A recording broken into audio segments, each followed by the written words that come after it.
everyone. I hope you are all having a wonderful weekend at the time that this video uploads, or whenever you decide to, or if you should decide to participate in this little mini workshop. I hope you are doing well.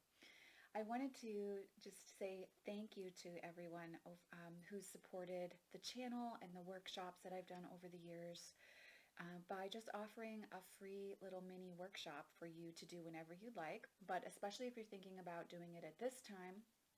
For a lot of us, we're kind of approaching the holiday season and we might feel like overwhelmed or busy or in a place about having to be around people that could possibly at times trigger us or whatever that may be for each and every one of us. But I wanted to offer an oracle-based workshop that's fun and light and playful and enjoyable.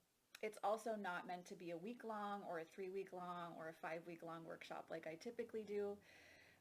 This is meant to be very easy, fun, enjoyable, and fluid. So if you are looking to experience something like that in your spiritual practice right now with your card work, then please feel free to enjoy these videos. So I'm going to be sharing 2 videos with you for this workshop. The first one is this video. I'm going to be discussing what you'll need for materials and also 2 card spreads that are going to come along with this workshop. And then there'll be a second video, which is a card meditation. So in that video, I will lead you on a little journey that you can do with your chosen deck and be able to connect more with the vibe and feel of your oracle deck of choice through that meditation. So you'll need 3 days for this workshop, or at least I would recommend you take 3 days. You can take longer if you would like, but you'll do spread 1 on one day. You'll do the guided journey the second day, and then on the third day that you choose to finish up your kind of mini workshop energy, you'll do the final spread with your card deck. If you would like, you can most certainly please feel affirmed to do daily draws on each of those 3 days, or like let's say if you're going to spread this mini workshop out throughout a week, you could do daily draws with your oracle deck at that point in time too. I would really recommend oracle over tarot for this. It's just a more typically slightly more lighthearted energy, and this mini workshop is about connecting with your spiritual practice in a way that's fun, right? It's reverent, but it's playful. It doesn't have to be, heavy, heavy, heavy all the time. And even though I'm usually the person people come to when we want to do heavy work, sometimes even I have to lighten up a little bit too. So that is the intention of this workshop. Here's what you're going to need to participate. You will need an oracle deck. I would recommend for this workshop that you choose an oracle deck that's kind of middle road for you. It's not one that is your ride or die, and it's also not one that you have such resistance to you barely work with it. I'd like you to choose an oracle deck where you enjoy working with it, but maybe you just haven't worked with it much in 2021, and you want to have a chance to reconnect with the deck and see what the deck would like to share with you for messages. Choose something that's middle of the road, that's going to be enjoyable for you to work with, but that you don't necessarily associate with like needing a requirement of a heavy amount of work, right? Okay. So like as an example to show you some of the spreads, etc., I chose the Soulful Woman Oracle to work with here. It's one of those decks that's not too heavy for me. I enjoy working with it. On the whole, I enjoy the artwork. Nothing tends to like give me a feeling of a lot of resistance or give me a feeling of needing to get really heavy and like get into my work with it, right? Okay, so that's the kind of energy I want you to choose. Something that's nice and in the middle for you, okay?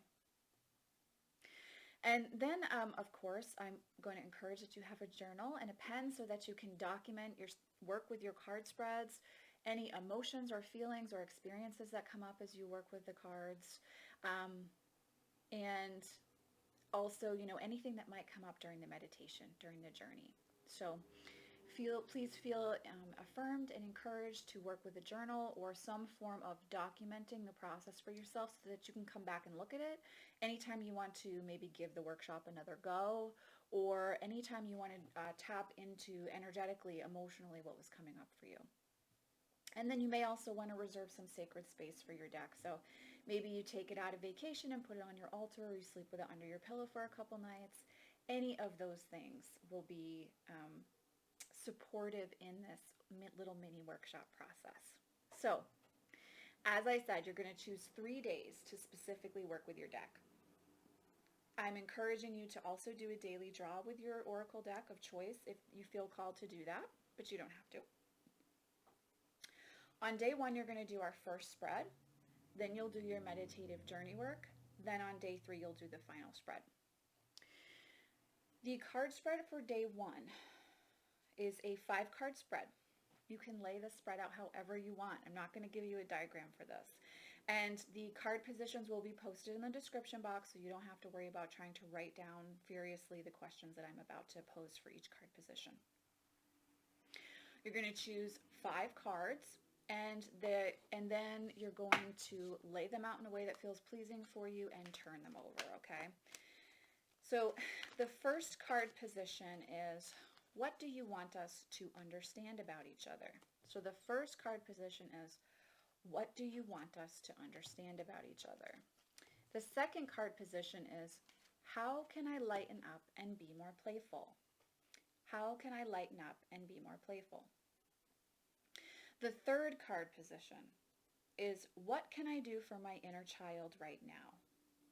So that position again is, what can I do for my inner child right now? The fourth card position is, how can I create a more connected or fluid sacred space for myself? How can I create a more connected and or fluid sacred space for myself? And the fifth position is, how can we connect best with each other? So this is you talking and dialoguing with your oracle deck. How can we connect best with each other?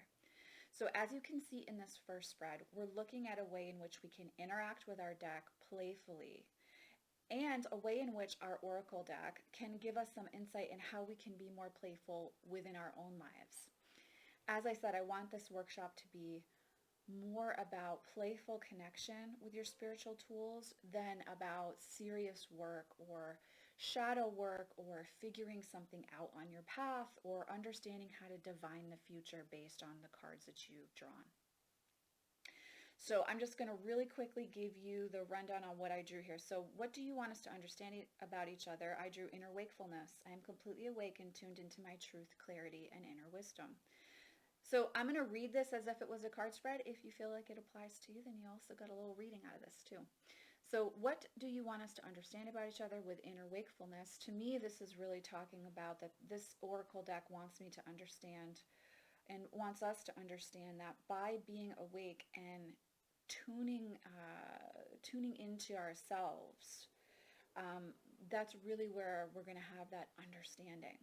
But we have to pay attention to and tune into ourselves. And also, a part of this is talking about getting an adequate amount of rest as well, right? So, like, we can see that with the inner wakefulness energy that's recommended here too. And this is letting me know that I can work better with this deck and understand this deck's messages better if I am awake internally and also physically. The second question, how can I lighten up and be more playful? Infinite self. My infinite self dwells in the sweetness of this very moment. So being present, that's how I can lighten up and be more playful. Not thinking about how the past is affecting my present or what might happen in the future where I would feel unsafe, but instead choosing to be present. And those butterflies and the sunflowers here also really make me feel like it's about like finding gratitude for what's beautiful in this very moment too that I'm experiencing. Maybe I don't have something that I want or that I think would make me feel fulfilled if I had it, but I certainly have blessings that I can count right now as well. And that's going to help me be more playful because I'm feeling grateful, right? Just rhymed there and I didn't mean to. 3, what can I do for my inner child right now? And then here we have path awareness.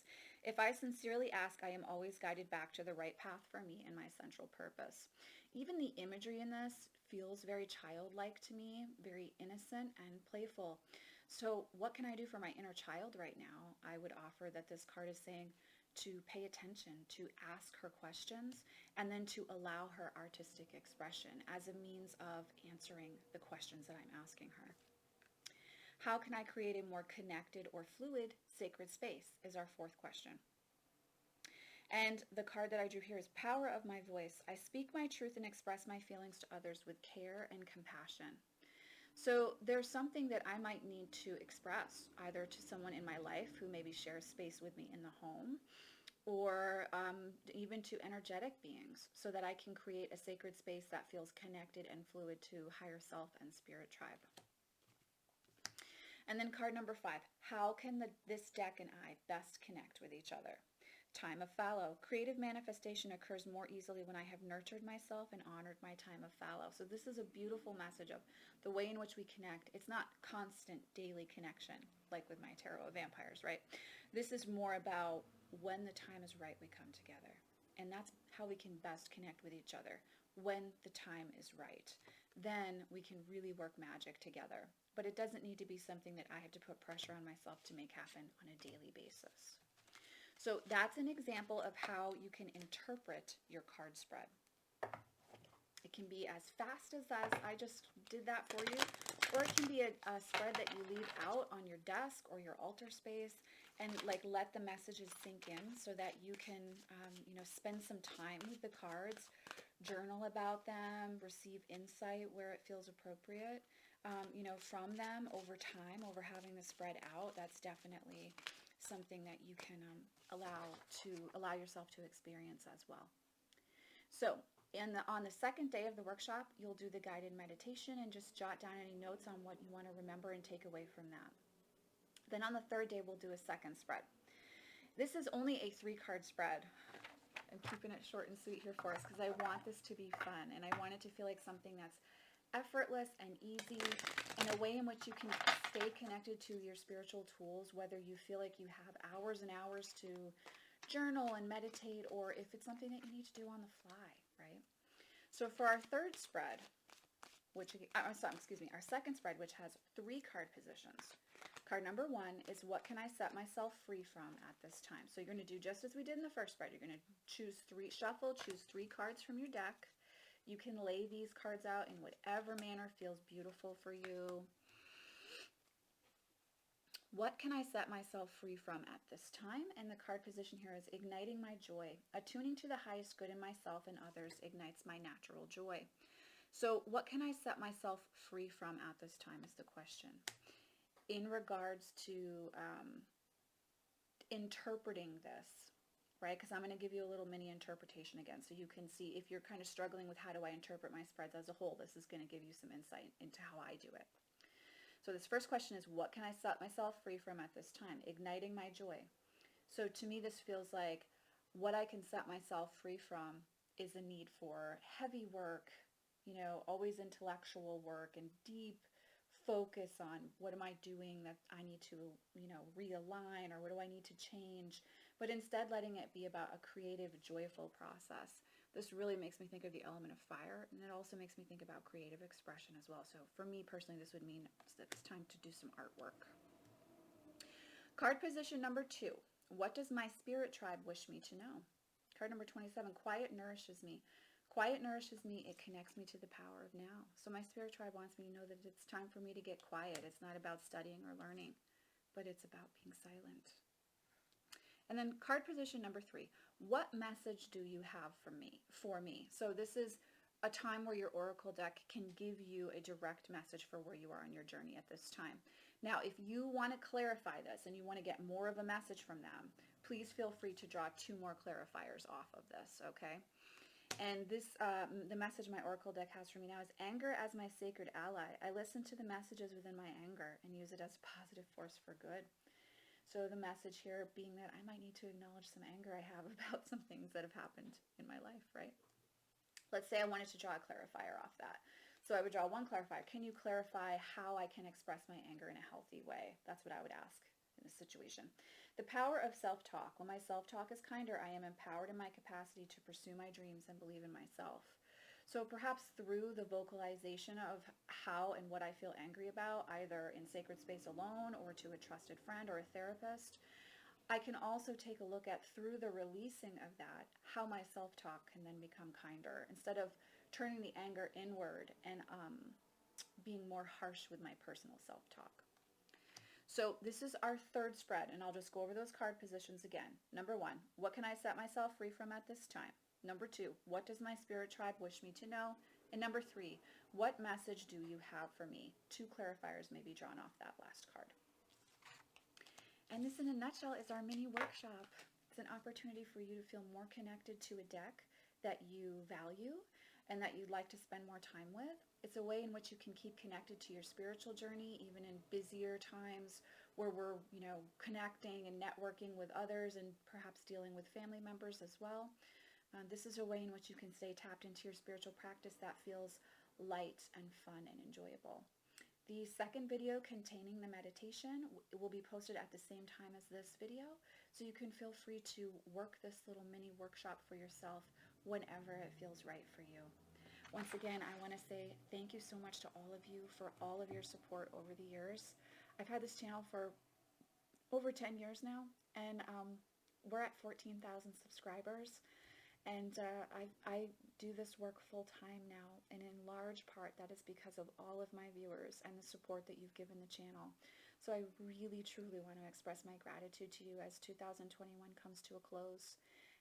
And I'm very excited for what will come to the channel in 2022 and the work that we'll all be able to do together on our spiritual journeys. I am sending you as all much love and many blessings. I'll see you in the next video.